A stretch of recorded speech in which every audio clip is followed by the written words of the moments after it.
아모스 7장 1절에서 9절 말씀, 구약성경 1281면에 있습니다.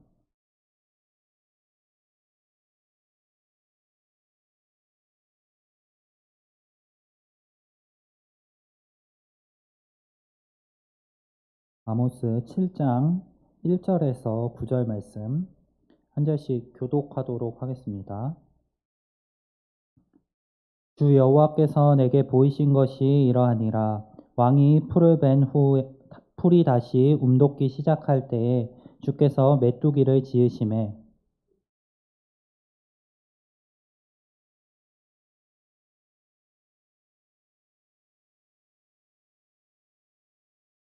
여호와께서 이에 대하여 뜻을 돌이키셨으므로 이것이 이루어지지 아니하리라. 여호와께서 말씀하셨느니라.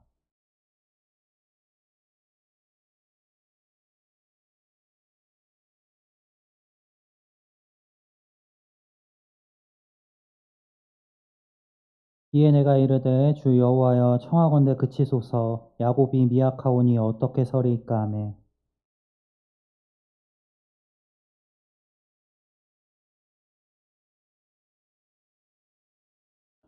또 내게 보이신 것이 이러하니라. 다림줄을 가지고 쌓은 담 곁에 주께서 손에 다림줄을 잡고 서셨더니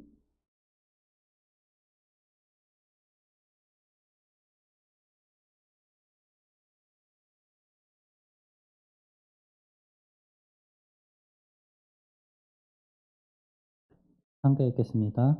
이삭의 산당들이 황폐되며 이스라엘의 성소들이 파괴될 것이라. 내가 일어나 칼로 여로보암의 집을 치리라 하시니라. 아멘. 우리는 방금 아모스에게 여호와께서 보여주신 세 가지 환상에 대해서 함께 읽었습니다. 이 환상은 여호와께서 아모스에게 자신이 행하실 일을 먼저 보여주신 것입니다. 이 환상은 두 가지 환상과 또 세 번째 환상으로 나누어서 이해할 수 있는데요. 첫 번째 환상은 메뚜기의 환상이었습니다. 1절 말씀을 보면은 왕이 풀을 벤 후 풀이 다시 움돋기 시작할 때 주께서 메뚜기를 지으셨다라고 기록을 합니다. 이스라엘은 풀을 두 번 베었다고 합니다. 곡식을 두 번 추수하는데 먼저 왕과 왕의 그 짐승들이 먹을 곡식을 먼저 추수를 하고 그 이후에 다시 한번 백성과 백성들의 짐승들이 먹을 음식을 또 추수했다고 합니다. 네, 왕이 음식을 그 곡식들을 추수해간 이후에 이제 다시 풀이 또 움돋기 시작할 즈음, 된 것들이 다시 조금씩 자라나기 시작할 즈음에 하나님께서 메뚜기를 지으셨고 그 메뚜기가 이제 지면에 있는 모든 풀을 다 먹어버렸다는 것입니다. 풀이 없어지면은 이제 백성들은 먹을 것이 없는 상태, 모두 굶주려서 죽을 수밖에 없는 상태에 이르는 그 환상을 아모스에게 보여주신 것입니다. 아모스는 이 환상을 보고 여호와께 간청합니다. 우리 3절 말씀에 이렇게 기록을 2절 말씀에 이렇게 기록을 하고 있습니다. 주 여호와여 청하건대 사하소서. 야곱이 미약하오니 어떻게 서리이까 하며 이 심판을 이 이스라엘 민족들 야곱이 어떻게 견뎌낼 수 있겠습니까? 하나님 이 심판을 사하시옵소서 하고 요청을 하고 있는 것입니다. 놀랍게도 여호와께서 아모스의 요청을 들으시고 이 심판을 행하지 않겠다라고 선포를 하십니다. 그리고 여호와께서 아모스에게 두 번째 환상을 보여주십니다. 두 번째 환상은 불이 일어나는 환상입니다. 바다에 있는 그 모든 것을 태운 뒤에 이제 그 불이 육지까지 넘보려는 그 환상을 보여주십니다. 이 불로서 심판하실 것을 본 아모스는 또 종전에 메뚜기 환상을 보았을 때와 동일하게 여호와께 간청합니다. 야곱이 미약하오니 그들이 어떻게 서리까? 여호와여 이것을 멈추시옵소서. 여호와께서 이 이야기를 들으시고 이 두 번째 심판도 이루지 아니하겠다라고 이야기를 하십니다. 이 환상들의 모습을 보면은 뭔가 떠오르시는 것들이 있지 않으시나요? 이 환상들은 하나님께서 이전에 행하시던 환상들입니다. 하나님께서 그 하나님의 백성 이스라엘을 출애굽시키라는 그 명을 지속해서 어기고 있는 바로와 이집트를 심판하기 위해서 메뚜기 떼를 보내셨습니다. 그 메뚜기 떼가 지면에 있는 모든 것을 갉아먹고 그 이집트에 살고 있었던 백성들은 굶주리게 되었습니다. 그 심판이 이제 대상을 달리하여서 이스라엘에게 임한다고 하는 것입니다. 불재앙은 어떤가요? 하나님께서 하늘에서 불을 내어 심판하신 도시가 있습니다. 소돔과 고모라성입니다. 이 소돔과 고모라성은 하나님이 보시기에 너무나 악했습니다. 저들을 이 땅 가운데 가만히 내버려 두신다면 하나님께서 의로우시다는 그 성질과 이 땅에서 행해지는 악이 충돌하기 때문에 하나님께서는 그 소돔과 고모라성을 강력하게 심판하셨습니다. 하늘에서 불이 내려서 그 룻과 그의 가족들 외에는 아무도 살아남지 못하는 정말 엄청난 재앙이 그 땅에 임했었습니다. 하나님께서는 이 악한 백성들, 소돔과 고모라성, 또 하나님의 그 말을 거역하고 있는 이 이집트 사람들에게 행하셨던 그 심판을 이제 야곱의 집에 행한다고 말씀하고 계시는 것입니다. 야곱의 집에 어떻게 이 심판이 임할 수 있을까요? 이 야곱의 집은 하나님의 백성입니다. 근데 이들이 하나님의 백성인데 하나님의 백성이 아니라 이방인, 그것도 저 악하여 심판을 받았던 자들같이 되었기 때문에 그들에게 심판이 임할 것이라는 것을 하나님께서 선포하시는 것입니다. 아모스는 원래 목자였습니다. 원래 그 선지자와는 전혀 연관 없는 사람이었는데 하나님께서 아모스를 찾아가셔서 그 이스라엘과 유다를 향해서 심판을 선포하게 하십니다. 이 아모스의 선포의 핵심은 정의와 공의입니다. 여호와의 공의가 지금 이스라엘 백성 가운데 이루어지지 않고 있는 점을 지적합니다. 여호와는 이스라엘 백성들에게 율법을 주셨습니다. 그 율법은 약한 자들을 돌보라고 분명하게 가르칩니다. 근데 지금 이스라엘의 모습은 약한 자들을 돌보기는커녕 약한 자들의 것을 오히려 빼앗아 자기의 배를 불리고 자신들이 사치를 누리는데 급급하고 있는 그 행태들을 지적하면서 하나님께서 너희를 심판하실 것이다 라고 선포한 것이 아모스의 기본적인 메시지입니다. 지금 아모스가 이 환상을 통해 보는 여호와의 심판은 이스라엘 백성들의 상태로 인함입니다. 원래 하나님의 백성이었던 이스라엘, 그 이스라엘의 모습이 지금 이방인들과 그 악한 자들과 다를 것이 없기 때문에 그들에게 심판이 임하는 것입니다. 하나님께서는 이스라엘 백성에게 그 가나안 땅을 허락하시면서 분명하게 말씀하십니다. 너희가 그곳에 들어가서 이방인들과 같이 된다면은 나는 너희를 지금 출애굽시켜서 그곳에 데려다 놓은 그 직후라도 너희를 심판하고 내쫓을 것이다. 분명하게 경고하셨습니다. 이스라엘 백성들이 그 가나안 땅을 자신들의 유업으로 누리고 하나님의 백성으로 살기 위해서는 그들의 삶의 행실이 여호와의 말씀에 합당한 삶의 모습이어야 한다는 전제가 있었습니다. 근데 지금 이스라엘의 모습이 약한 자들의 것을 빼앗으며 그들을 업신여기고 또 여호와의 말씀을 업신여기고 이방의 우상들을 데려와서 그 우상들을 섬기는 하나님께서 경고하셨던 그 모습으로 행해 가고 있기 때문에 하나님은 아모스를 보내셔서 이스라엘에게 다시 한번 경고를 하고 계신 것입니다. 이 환상에 임할 재앙들을 아모스에게 보여주신 이후에 아모스와의 대화와 그 반응을 보면은 놀라운 점이 있습니다. 하나님께서 이 심판을 돌이키신다는 점입니다. 어, 이 아모스 이전에 이런 비슷한 장면을 우리는 본 적이 있습니다. 소돔을 심판하러 가는 여호와의 사자들을 만난 아브라함이 그 사자들에게 간청을 합니다. 만약에 거기 그 심판하려는 그 소돔성에 의인이 50명이 있다면 그 의인들을 악인들과 함께 심판하는 것이 마땅합니까? 라는 의문을 던집니다. 하나님께서는 그 의문을 받아들이셔서 50명이 있다면 심판하지 않겠다. 이 의인 50명을 인해서 그곳에 있는 모든 죄인들을 심판하지 않겠다라고 말씀하십니다. 아브라함은 여기서 멈추지 않고 계속해서 질문을 합니다. 만약 5명 부족하면 어떡하죠? 만약 30명이면 어떡하실 건가요? 20명이면 어떡합니까? 만약 10명이라면 그 사람이 조금 모자라는 것으로 인해서 그 10명이 심판을 받는 게 옳습니까? 하나님께서는 그때도 뜻을 돌이키시고 아브라함의 요청을 받아들여 주십니다. 여호와의 심판의 목적을 잘 볼 수 있습니다. 여호와의 심판은 악인들을 심판하는 것입니다. 근데 그 목적이 심판 자체에 있지는 않습니다. 오히려 여호와의 심판은 심판을 경고함으로 그곳에 있는 사람들을 다시 돌이켜 의인으로 만들려 하는 것입니다. 지금 아모스에게 말씀하시는 이 심판도 하나님께서 이들이 악하기 때문에 심판을 하신다라고 말씀을 하십니다. 근데 그 심판에 대해서 듣고 돌이켜 회개한다면 그 심판은 이루어지지 않을 수 있습니다. 아모스의 요청과 또 아브라함의 요청을 통해서 하나님은 그 반드시 임해야 할 그 심판을 유보시켜 주십니다. 그 심판은 언젠가는 일어나지만 그 의인들의 기도를 통해서 그 심판을 약간 뒤로 미뤄 주십니다. 우리도 지금 비슷한 상황들 가운데서 살고 있습니다. 하나님께서는 이 세상의 악함을 분명히 알고 계십니다.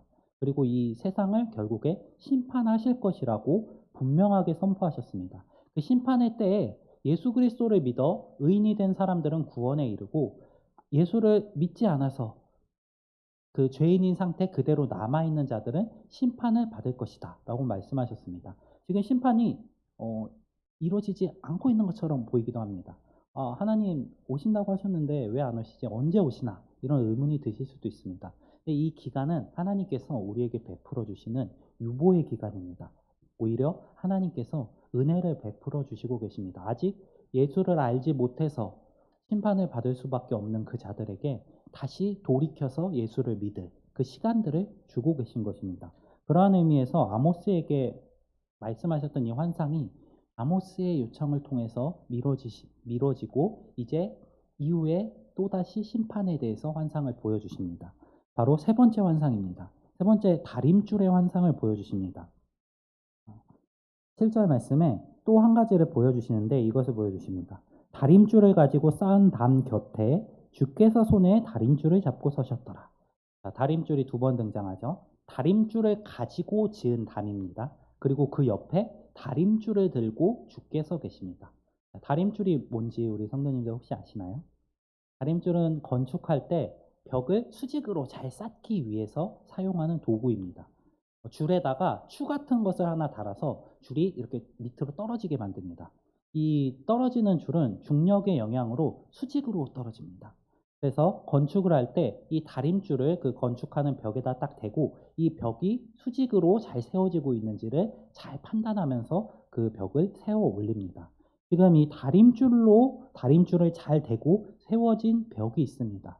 이 다림줄을 가지고 견고하게 딱 수직으로 세웠던 벽은 이스라엘입니다. 이스라엘 민족을 지금 하나님께서 출애굽 시절부터 그들을 이끄시고 그들에게 말씀을 주십니다. 너희가 이렇게 살아가라.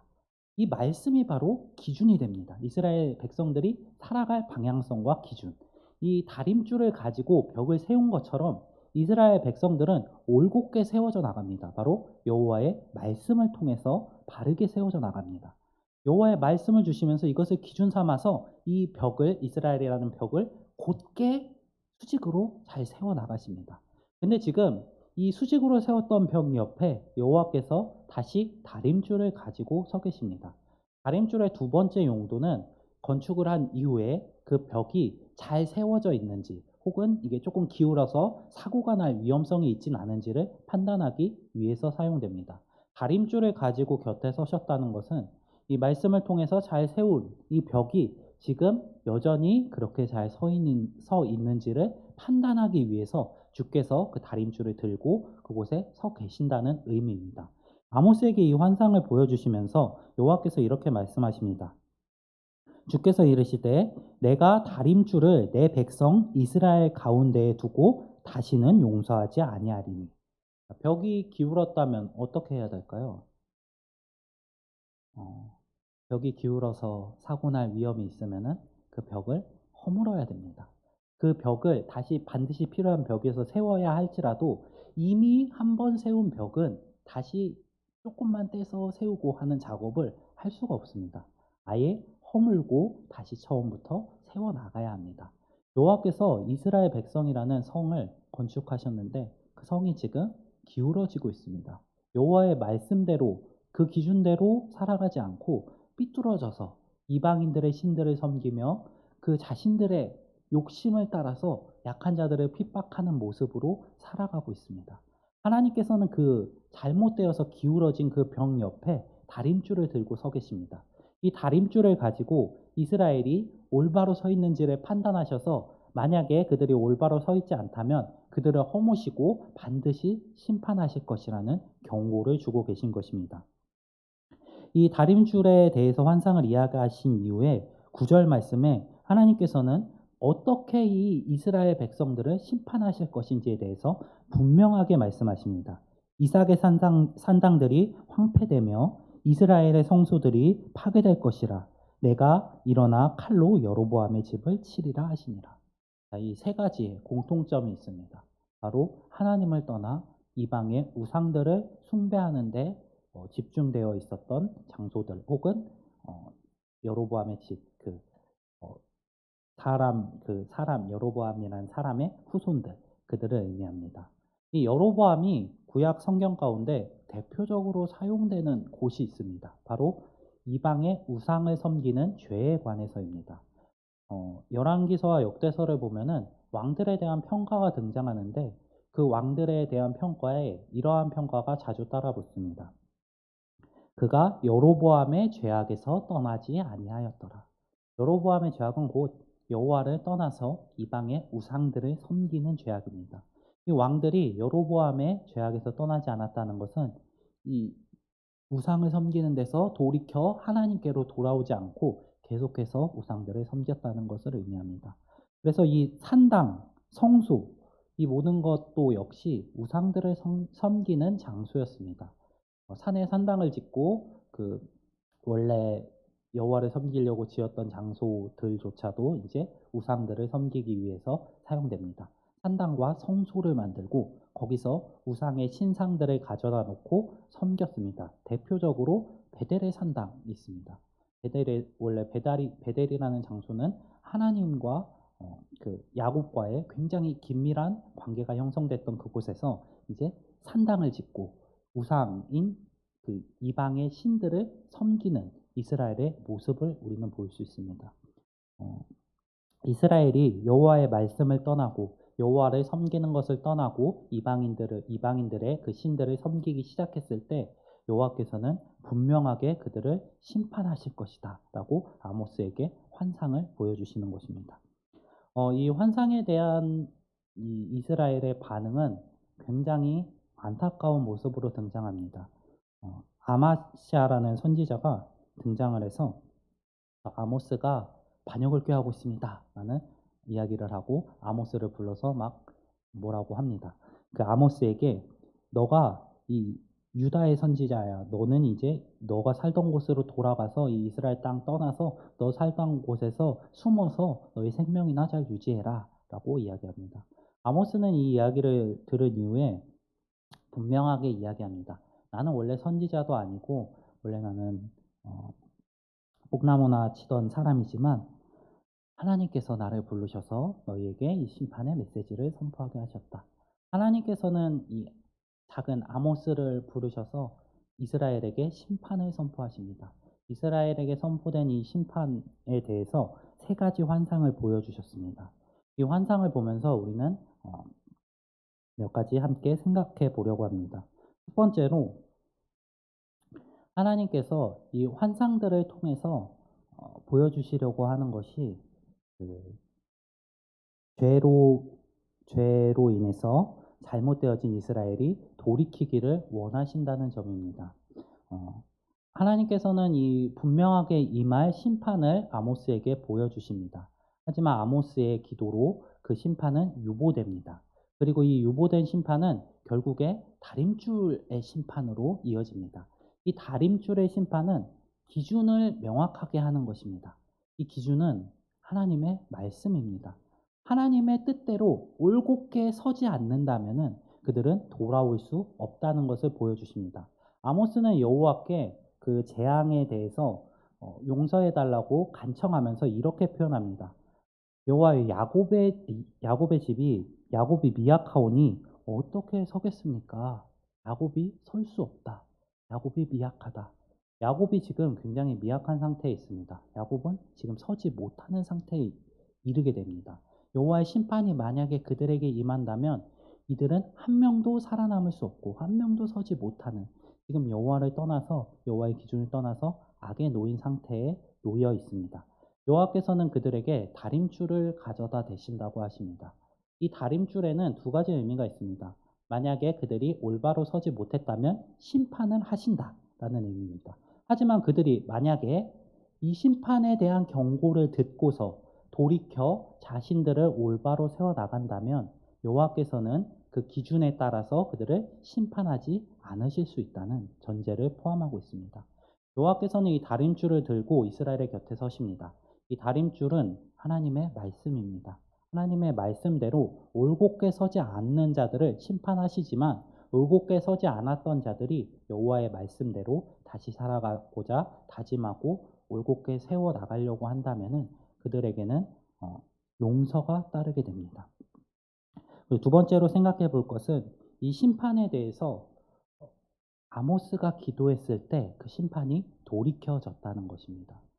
구약에는 아브라함과 아모스를 통해서 하나님이 심판을 돌이키시는 장면들이 등장합니다. 우리들이 흔히 사용하는 말로 중보기도라는 표현을 사용하는데요. 이 중보기도는 의인이 의로운 자가 다른 자를 위해서 기도하는 것을 표현합니다. 이러한 의미에서 아모스와 아브라함의 기도는 완전한 중보의 기도는 사실 아닙니다.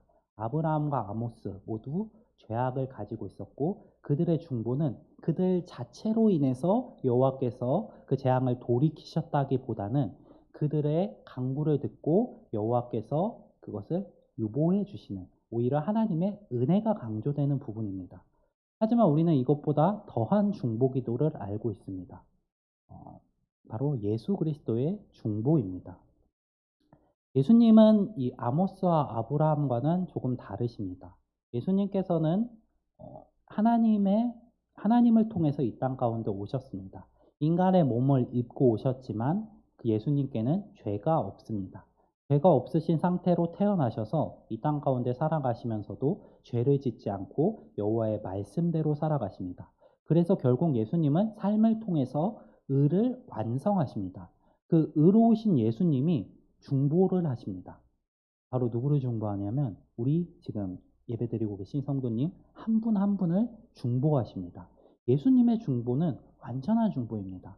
예수님의 의를 통해서 이제 다른 죄인들을 중보하시는 것입니다. 그래서 그 중보를 통해서 우리들은 하나님으로부터 심판에서 면제를 받았습니다. 예수님께서 의를 세우셨으니까 그 예수님이 나를 위해서 중보하신다는 그 사실을 믿기만 한다면은 우리는 그 죄의 심판에 대해서 면제를 받게 됩니다. 우리로 인함이 아니라 예수님을 인하여서 우리가 면제를 받게 되는 것입니다. 아모스가 지금 본문에서 하나님께 이 심판을 미뤄달라고 이야기를 합니다. 예수님께서는 이 심판을 극복하게 하셨습니다. 예수님을 믿는다면 우리는 그 심판에서 영원히 건짐을 받을 것이다 라고 선포를 하십니다. 우리는 지금 그 심판에서 건짐을 받아서 교회의 일원이 되고 또 하나님께 예배하는 자리로 나오게 되었습니다. 근데 그런 우리 역시 이스라엘이 지금 하나님께 어떠한 상태에 놓여 있는가를 결코 잊어서는 안 됩니다. 이스라엘 민족은 원래 하나님의 백성으로 선택받은 민족이었습니다. 그리고 그 백성은 여호와의 말씀을 따라서 살아가도록 명을 받았습니다. 근데 그 말씀을 따라 살아가지 못함으로 지금 이스라엘 백성들은 죄악 가운데 빠져 있습니다. 그 죄악 가운데 빠진 이스라엘 백성들을 하나님께서 심판하신다고 분명하게 이야기하십니다. 우리에게도 동일합니다. 우리는 지금 예수님을 믿음으로 구원을 받았습니다. 우리에게 심판은 임하지 않습니다. 하지만 우리에게도 동일하게 기준이 세워졌습니다. 우리는 예수님께서 가신 그 길, 예수님께서 하신 그 말씀을 따라 살아가라는 명을 받았습니다. 우리에게도 그 기준, 그 하나님의 말씀이 바로 다림줄이 됩니다. 하나님께서 다림줄을 들고 이스라엘 백성들을 측량하셨던 것처럼 우리 역시 측량하십니다. 그리고 하나님의 말씀대로 잘 산 자들에게 상급을 주신다고 분명하게 성경은 언급을 하고 있습니다. 이 땅 가운데 상급도 포함하여 하나님께서는 하늘의 보화를 우리에게 주실 것이라고 분명하게 이야기하십니다. 우리 성도님들이 이 아모스에게 주셨던 이 환상들을 기억하셨으면 좋겠습니다. 특별히 이 세 번째 다림줄의 환상을 기억하셨으면 좋겠습니다. 우리가 살아가야 할 기준이 되는 여호와의 말씀을 기억하시면서 우리의 삶을 올곧게 세워진 그 벽처럼 한 땀 한 땀 잘 세워 나가시는 우리 성도님들이 되시기 바랍니다. 하나님께서 다림줄을 들고 우리를 측량하셨을 때 정말 똑바로 세워진 견고한 벽이 되어서 하나님께 칭찬받으실 수 있는 우리 성도님들 되시기 바랍니다. 오늘 말씀 기억하면서 잠시 기도하겠습니다. 사랑과 은혜가 풍성하신 하나님 아버지, 우리 죄인이고 또 주님의 뜻을 어길 때가 굉장히 많이 있지만 그럼에도 불구하고 우리를 사랑하셔서 우리를 구원해 주신 주님의 은혜에 감사드립니다. 주님, 우리가 주의 말씀을 기준 삼아서 올바로 살아가게 하시옵소서. 이스라엘 백성들이 여호와의 백성이라는 것을 망각하고 이방인과 같이 되었던 것처럼 우리 역시 세상과 같이 되지 않도록 우리를 지켜 보호하여 주시옵소서. 우리의 삶의 기준이 주의 말씀을 가지고 우리의 삶을 점검하면서 주님께 칭찬받는 견고한 벽으로서 우리들의 삶을 세워나갈 수 있도록 주의 성령으로 인도하여 주시옵소서. 우리의 생각은 때때로 흔들리고 또 세상의 유혹에 넘어질 수 있사오니 주의 성령으로 견고하게 붙드셔서 우리가 주님의 말씀을 따라 살아갈 수 있도록 인도하여 주시옵소서. 우리에게 능력으로서 함께 해주실 것 믿사오며 예수님 이름으로 기도드립니다.